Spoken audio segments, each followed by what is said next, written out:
What is up, everybody? It's your boy Walk Your Mind Dude, and you are watching Wrenchrenchers Garage. And today I'm gonna start off with a little bit of an update, kind of like a background thing, really quick, just to kind of get us all up to speed on where I'm at right now. I came out yesterday and I moved a bunch of cars around and took a really epic picture for my Instagram page, and I've moved one of the cars in that I'm going to start on first, because right now I have 3 Supras. One is going to be the sacrificial lamb, one is going to be basically just to kind of fix, kind of cruise, and maybe even sell. And then one is going to be my build, like my build, the one that I've always wanted, to build. That's going to be the one that I'm going to keep my baby.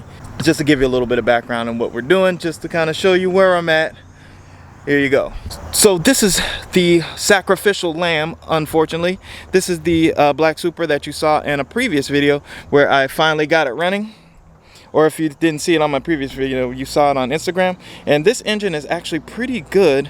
It's running like it's supposed to. So this is going to be the engine that's going to be transplanted into this vehicle right here. Now, even though under the hood of this one does look a lot better than under the hood of the other one, I believe there's some internal problems with this engine. But there's also some good looking goodies on this engine that this one doesn't have. So basically I'm just going to combine these two vehicles here and make one good car out of it, using this red one as basically just kind of a fixer-upper, something that I can cruise around in, maybe sell, maybe flip, we don't know. Basically these two cars are what we're going to combine to make one decent car. As you can see, also inside the shop, we do have some more parts. These parts are going to get painted with the Toyota 202 black, and because I'm using Toyota 202 black and I have to mix it up and everything, I figured since I'm going to have to mix it up, I'm going to have the gun out and I'm going to be doing all this paint stuff, I figured I might as well wheel this guy in here. As you can see, this is rough. I've started trying to do some things with this, like smoothing out the engine bay, just trying to make it like real show car-y. But my inexperience at the time that I started this, and my and me rushing to get this done and not having any patience and not understanding exactly what all this entailed, kind of messed me up. So I wheeled it back in here so I can kind of just start straightening this thing out. I'm going to take, the week. But the idea is actually to get everything in this engine bay straightened out properly, prepped, and at least in primer before I have to send it back outside, because I'm going to have to use this lift for other things. I'm going to go ahead and remove this exhaust and remove the transmission as well before I actually get started. So the reason why I'm removing this exhaust system is because the one on the red car, because this one's like an eBay exhaust system and it sounds pretty good. It's not a bad system.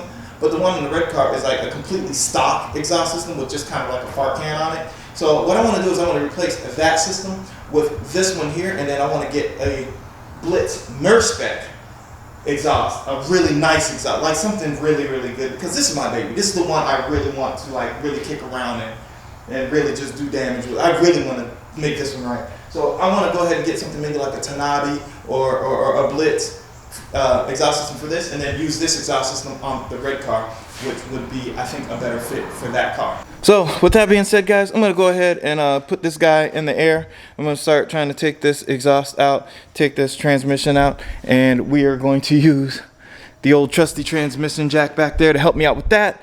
My dad came over yesterday and we took the hood off. He helped me push this thing in. My dad is the best person on the planet. Look how aggressive that looks with the big old intercooler in there. And this thing was an awesome build until like I just went stupid. But we're gonna try to de-stupefy things, and we're gonna try to get this car back. Main reasons why I'm starting with this vehicle and not the red one or the black one or anything like that. Number one, this is the only one that's not running.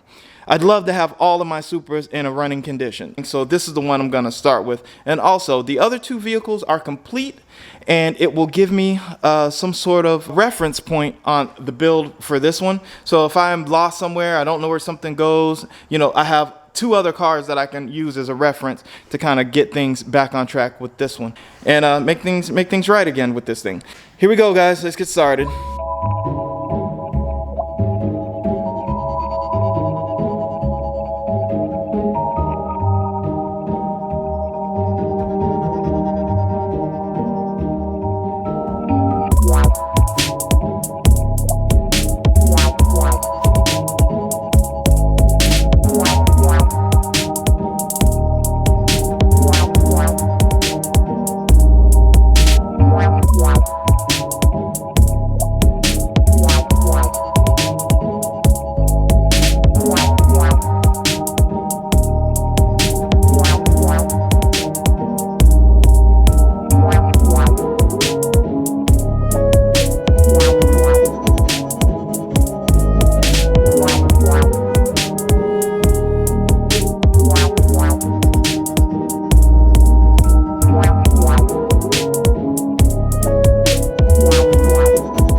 stopped early, had to go and finish a quick little job that I had to do on location. I don't really like doing those, but you know, sometimes you gotta go get the money. So I'm gonna go ahead and continue sanding and stuff. Probably, I don't know if I'm gonna time lapse this for the day, but you know what I'll do, I'll just go ahead and finish up. I'll show you the results of where I'm at when I'm done with as much sanding as I can get done today. And I'm still trying to get this thing in primer, hopefully today or tomorrow. So I'm gonna keep working. See you guys in a bit.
Alright guys, so I've been sanding and sanding and sanding and sanding and sanding, and I need you guys to do me a favor. You guys that are watching the channel, all 30, 40, 50, 60 of you, remind me to never, ever try to do this Bondo thing inside of an engine bay ever again.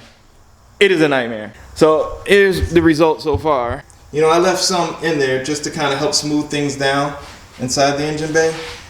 Instead of just removing it all, I just went ahead and sanded everything as smooth as I possibly can. Now in that corner, it's really hard to get, and I'm not even gonna really care too much about it. Once it's painted, I don't really care. To knock stuff down, I was using 60 and 80 and then coming back over it with 220, then 320 along pretty much the whole thing just to make sure it's all good. I kind of just want to clean this up and get this in primer to see where I'm at with it. And then if I gotta do some touch-ups and stuff after the primer shows me some things, I'll probably have to do that. But let me go ahead and spray this down with some degreaser, get it all cleaned up, and I'm gonna go ahead and have a good thought about what type of primer I'm going to use on this engine bay. So, see you guys later.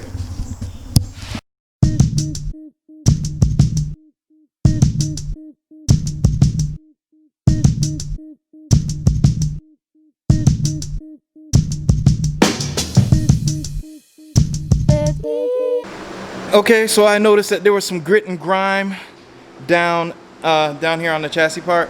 So I went ahead and power washed that front end, and just kind of generally just kind of gave everything a quick little wash. When this is all dry, I'm gonna have to scuff it just real quick. I'm not going crazy, I'm just gonna scuff it. You know, there's a few teeny little pieces that I'm gonna go ahead and kind of just rust treat really quick.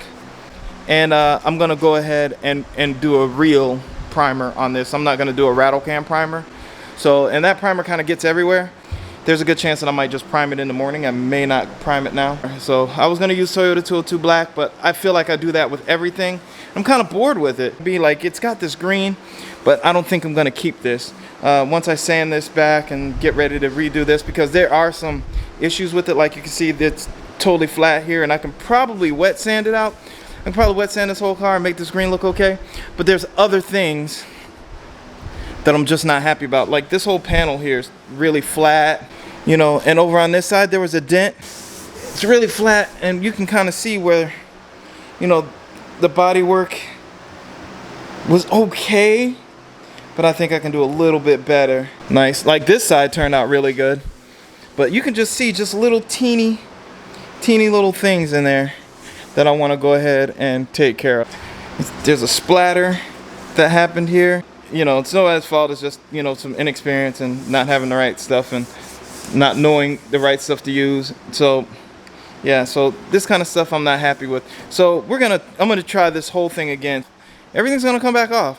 This car is gonna be a complete painted, but so far I'm just working on the engine bay, and we're gonna make that right first. So I'll see you guys in a bit. All right, everybody, we got this thing pretty dry now, so I'm gonna go ahead and start taping up, and we're gonna go ahead and start priming. Well, the old primer that I had from the stuff that I had left over from the Z, well, it's been through some rough weather and it's no good. So I'm gonna go ahead and start with this stuff that I had on the shelf. This is just some self-etching primer, since I do have a lot of stuff that is in bare metal. I'll go ahead and just use the self-etching for now.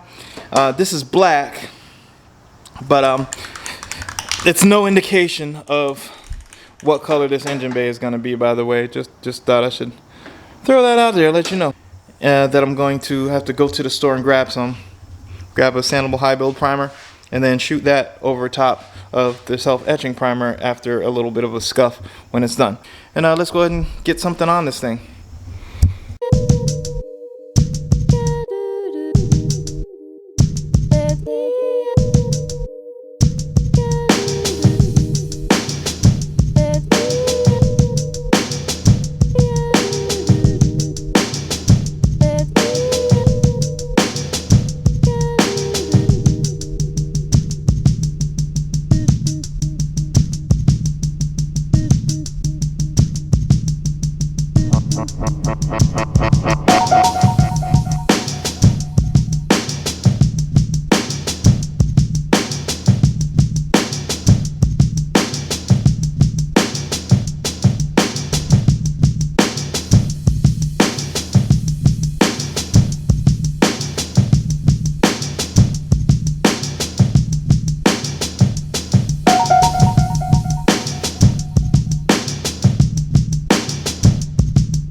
Alright guys, so what I did was stage 1 of the priming process. So what I did was I just sprayed on some self-etching primer. All I had was black. I did have some gray stuff, but I didn't really want to use that. So I used the stuff that came from the paint store. And as you can see, those little patchy spots that you're seeing right in there, that's just where the body filler is. It just kind of shows through with this self-etching primer. When the other primer goes on, you're probably not going to see it. And then I'm going to do a base coat and then a clear coat, and then this engine bay should be done. Now, what color this engine bay is going to be, like I said before, the black primer does not dictate what color the engine bay is actually going to be, because the high build primer that I'm going to be spraying on here is probably going to be gray. So I got to go to the store and grab some. So I had to go back and weld that tab on there.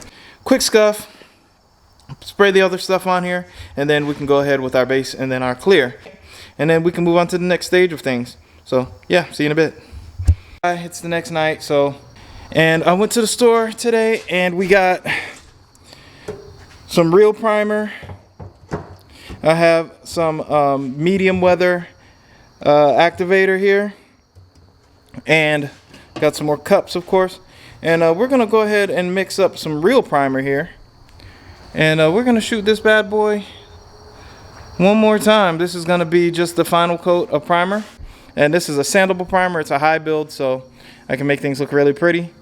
And then I'll go ahead and shoot my base coat, but that's not tonight. I'm just gonna shoot the primer tonight, let it dry, and then do a little bit of sanding, scuffing, and then we should be ready for base coat. And then I'm gonna still have to go get a gun for clear. I think the gun that I have can shoot clear, but I want something that shoots clear really nice. So I'm gonna go ahead and grab maybe another gun. Just spend the money, grab a nice clearing gun, and then we're gonna do that. So sorry about all the gabbing. I'm gonna go ahead and shoot this primer, mix this primer and shoot it. I'm not gonna go through all the specifics on this thing, but basically just 4-to-1. We're gonna mix it. Let's go.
Next day, and this is our primer, and yeah, it's actually really good primer. Now the thing is with this primer, it's showing me some of my mistakes here, as you can see, like right in there. It needs a little bit more smoothing out. I don't know if I'm going to add more filler or if I'm just gonna sand it until it looks smooth. I have no idea. You can see the same thing over here. You can kind of see where it's just kind of overlappy and kind of goopy. It's not that bad, like that little spot right there. It's just a few little spots that I'm gonna go ahead and straighten out just to make this look a little bit better. I didn't want to spend a whole lot of time doing this, but you know, I'll probably just knock it back with some 80 grit just to smooth it, and then go back over it with some, then go over the whole thing with some 320. That's not good. I'm gonna have to knock that down too, and then we can go ahead and put our base coat and our clear coat down. But for right now, down in there, you can see the drive shaft. I don't know if you can see it down in there, but the drive shaft is just kind of hanging out down there and it's scraping the ground. So I'm gonna have to either button that up or remove it all together, because the carcass is gonna have to go outside again, very temporarily. That's why I wanted to make sure I had the primer on it this time so it wouldn't get any worse than what it was. But I think I'm gonna sand it outside, because I really, the sanding gets really, really messy in the shop. As you can see, I've covered some things in plastic even while I was shooting. Just wanna do a 1 day of sanding, man, just 1 day, and just sand it, 320 the heck out of it, and then bring it back in to shoot the base coat and then the clear. And we'll see how this thing comes out, man. But thank you guys for watching. I greatly appreciate it. And don't you forget, like, subscribe, comment. If you like what I'm doing here, hit that thumbs up. If you don't like what I'm doing here, leave a comment. Let me know what you think would work best, would work better. Help me out. Let me know what you want. Let me know what you think. But thanks again. You guys keep wrenching. Wrenchrenchers out. Peace.